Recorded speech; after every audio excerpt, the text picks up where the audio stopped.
Bonjour à tous, les musiciens de l'orchestre comme à la radio. J'espère que vous allez bien. Après avoir parlé des instruments, aujourd'hui, on va changer un peu et on va parler de différents styles de musique. Le reggae, c'est un style de musique qui naît à la fin des années 60 sur une île des Caraïbes qui s'appelle la Jamaïque. Cette musique, elle naît un peu de la rencontre de deux cultures.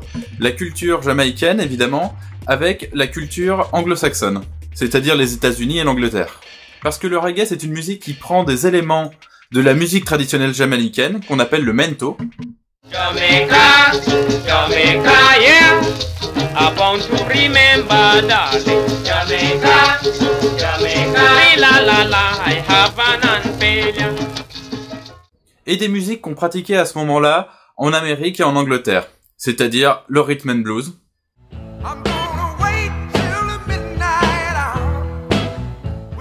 le rock,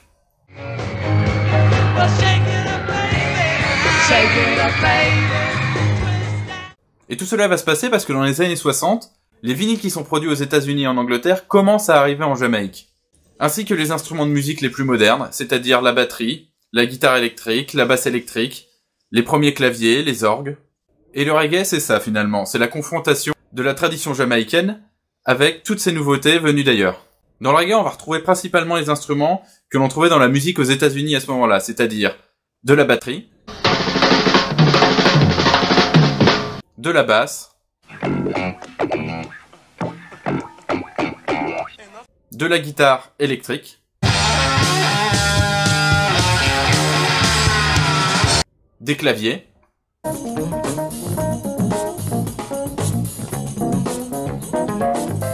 et parfois des cuivres, tels que la trompette, le trombone, des percussions, et très souvent un chanteur ou une chanteuse.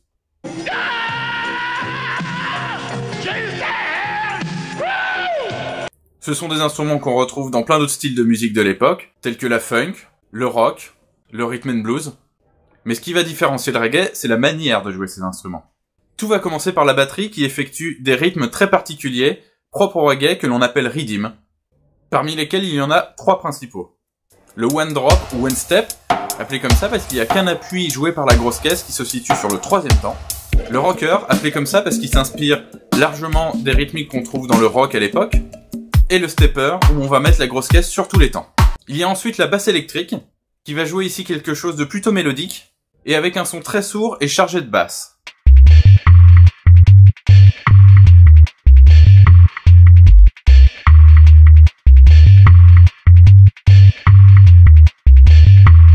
Vient s'ajouter ensuite une partie qu'on appelle le skank, qui peut être joué soit à la guitare électrique, soit avec un clavier, et qui consiste dans le fait de jouer les accords sur les contretemps de manière assez sèche.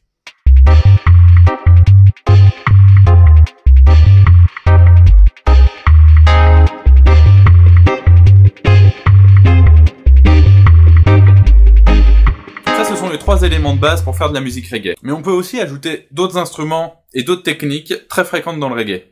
Il y a par exemple la guitare cocotte. C'est une guitare qui va jouer une petite mélodie de manière assez nerveuse et étouffée.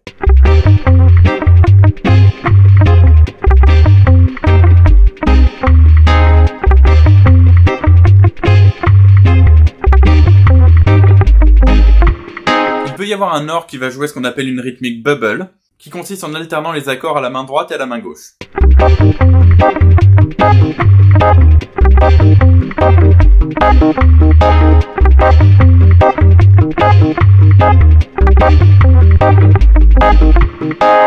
Peuvent s'ajouter ensuite des cuivres, des percussions et bien sûr le chant.